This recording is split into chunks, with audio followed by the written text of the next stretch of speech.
সহজ ইতিহাসে আপনাকে স্বাগত। আজ আমরা যে বিষয় নিয়ে আলোচনা করব সেটি হচ্ছে সামুদ্রিক প্রত্নতত্ত্ব সম্পর্কে। গত ক্লাসে আমরা প্রত্নতত্ত্ব বিষয় নিয়ে আলোচনা করেছি।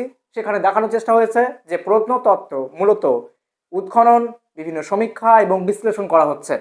আজকে আমাদের যেটা বিষয় সেটা হচ্ছে সমুদ্রে যে সমস্ত বিভিন্ন পূর্বে কর্মকাণ্ডগুলো ঘটেছে সেইগুলো সম্পর্কে জানা, সেইগুলোকে অনুসন্ধান করা এবং সেগুলোকে আমাদের খুঁজে বার করা।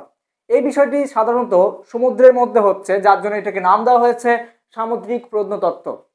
তার আগে আমাকে একটা কথা বলতে হবে, সেটি হলো প্রায় ৭,৫০০ কিলোমিটার পর্যন্ত ভারতের উপকূল রেখা থাকার জন্য এই বিষয় নিয়ে অন্তর্গত রয়েছে।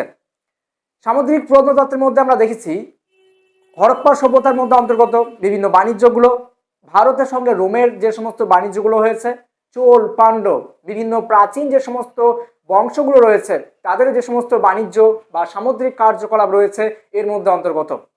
কিন্তু তার আগে আমাকে একটা বিষয় পরিষ্কার করতে হবে, সেটি হলো ডক্টর এস.আর. রাও, যাকে বলা হচ্ছে এই সামুদ্রিক প্রত্নতত্ত্বের জনক বলা হচ্ছে।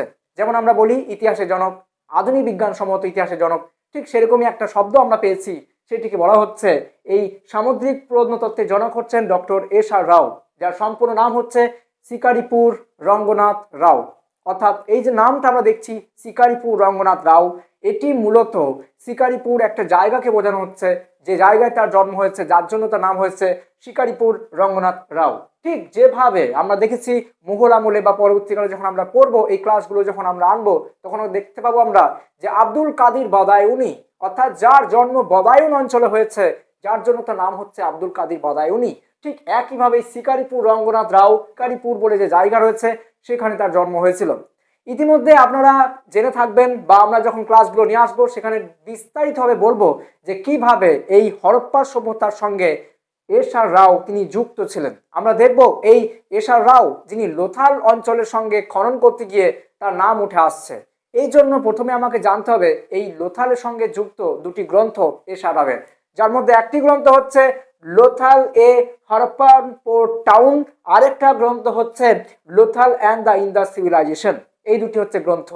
তার আগে যেহেতু আমাদের এটা হরপ্পার ক্লাস নয়, এটা ক্লাস হচ্ছে আমাদের সামুদ্রিক প্রত্নতত্ত্ব নিয়ে, তাহলে আজকে আমরা এস.আর. রাওয়ের সামুদ্রিক প্রত্নতত্ত্বের তার কার্যকলাপ কি সেই বিষয় নিয়ে আমরা আলোচনা করব।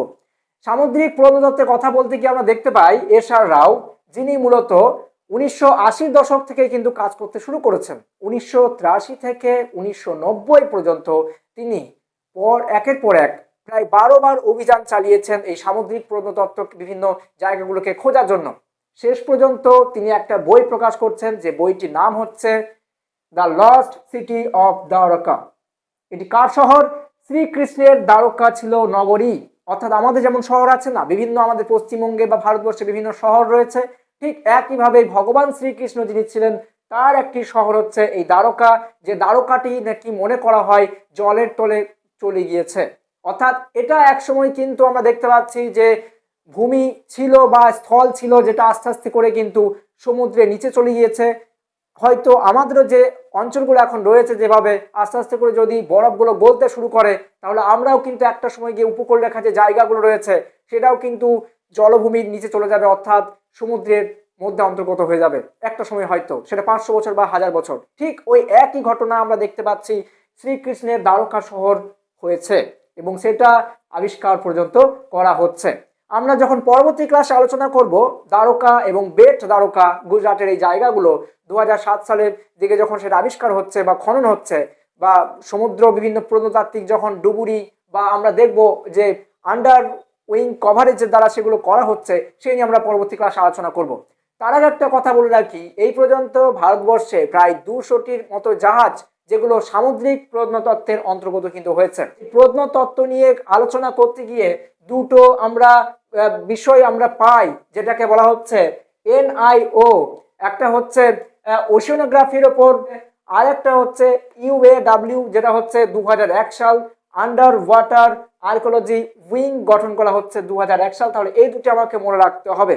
আমরা দেখি যে অনেক সময় যুদ্ধ হয়, যুদ্ধের ফলে দেখা যাচ্ছে যে অনেক জাহাজ ডুবে যাচ্ছে, সেইগুলোকে জানার জন্য এই সামুদ্রিক প্রত্নতত্ত্ব বা একইভাবেই সমুদ্রের মধ্যে থাকা বা বিভিন্ন কালের পর্বে এক এক করে যখন জলের অধীনে চলে যাচ্ছে সেই সমস্ত ইতিহাসগুলোকে জানতে এই সামুদ্রিক প্রত্নতত্ত্বের একটা কিন্তু গুরুত্ব আছে। তাহলে আজকের ক্লাসে যেটা আমাদের মূল যে ফ্যাক্ট বেরিয়ে আসছে সেটা হচ্ছে যে এই সামুদ্রিক প্রত্নতত্ত্বের জনক বলা হয় এস.আর. রাওকে, এবং তিনি মূলত 3টি গ্রন্থ লিখেছেন। আরও বিভিন্ন গ্রন্থ আছে, আমাদের আলোচনার মধ্যে 3টি গ্রন্থ অন্যতম।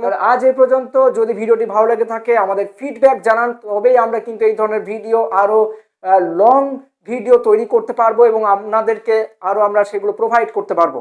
ধন্যবাদ।